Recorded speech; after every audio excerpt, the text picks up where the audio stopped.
Pinupuri ka namin, O Diyos, Ama, Anak, at Espiritu Santo.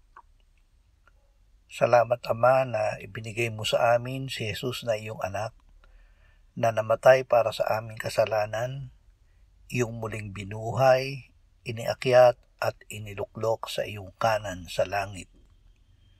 Salamat na ibinigay mo sa amin ang iyong banal na Espiritu at sa pamamagitan niya ay ibinuhos mo ang iyong pag-ibig sa aming puso. Salamat sa iyong patuloy na pagbibigay sa amin ng iyong kaluwalhatian kay Kristo Jesus ayon sa iyong kayamanan.